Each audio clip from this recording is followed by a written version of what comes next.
Hi everyone, Al the Psych here. I have a quick video for you today that I'm going to do in two parts, I think, for informational purposes only. And it is a review of a book called Bad Men Do What Good Men Dream. This is by Simon, 1996, and some other sources I've added.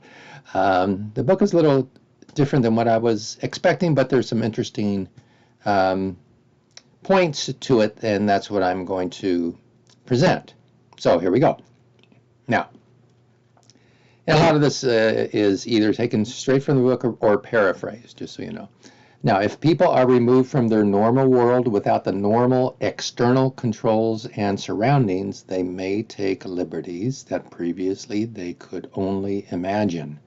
You know, for example, natural disasters, looting often takes place sometimes by people that would not ordinarily steal. You put an individual in a group and their behavior may be very different than when they are by themselves. And also when maybe there's not the external controls. You know, police officers are out busy in other areas. Amazing how things can change.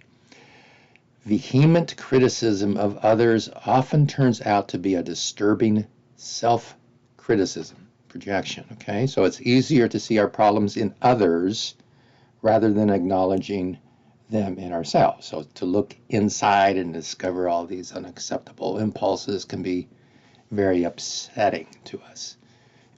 Hence, projection.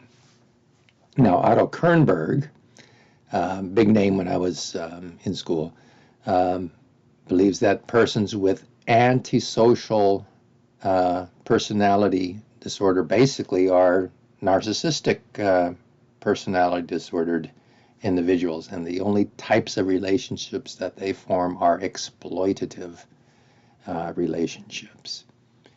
The psychopath typically manifests psychological self-importance or narcissism, displayed as excessive self-centeredness.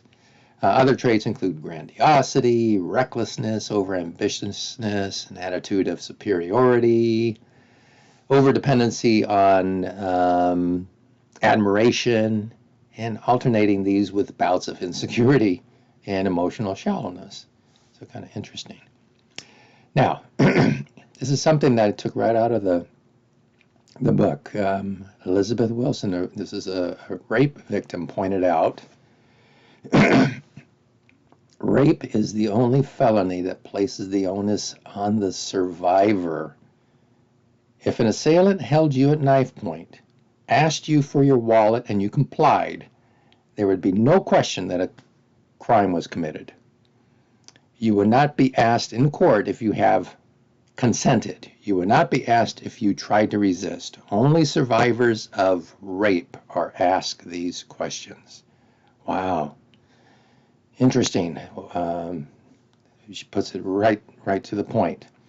And the author lists some long-term consequences of rape, you know, mistrust of men and avoidance of them, or hesitancy to form relationships, a variety of sexual problems, which can manifest into marital problems, persistent phobias, emotional distress brought on by events that will trigger the original trauma, you know, heightened anxiety, suicidal thoughts, attempts, you know, depression, self-blame, all that sort of stuff.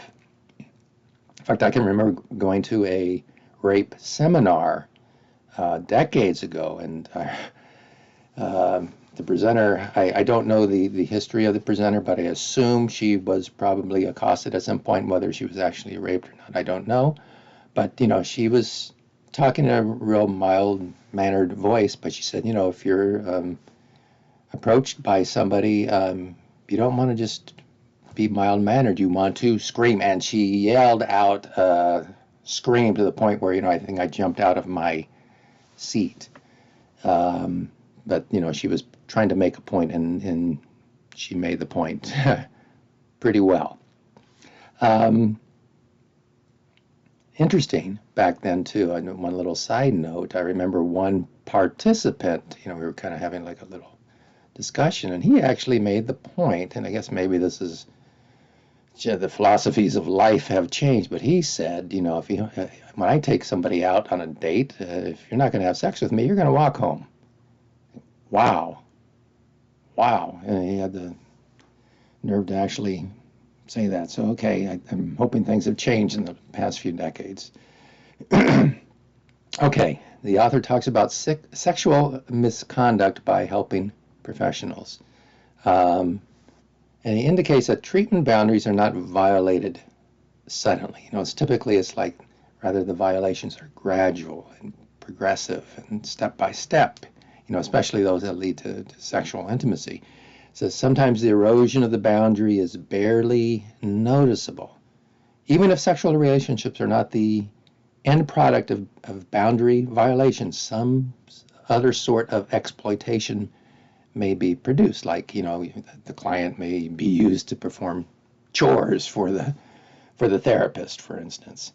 And it's interesting how insidious a boundary violation can be. For example, you know, after time in therapy, a formal air can change to one of being much more familiar. You know, a handshake can take the place of a verbal goodbye.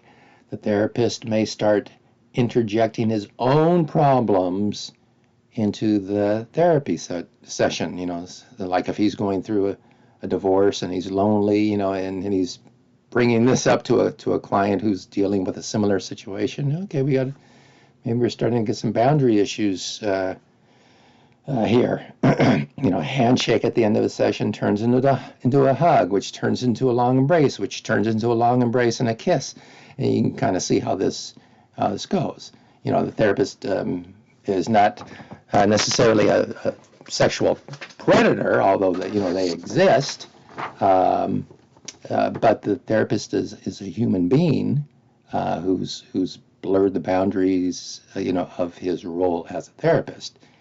And that as an individual going through his own issues, and that's where he actually needs to be in his own therapy. Okay.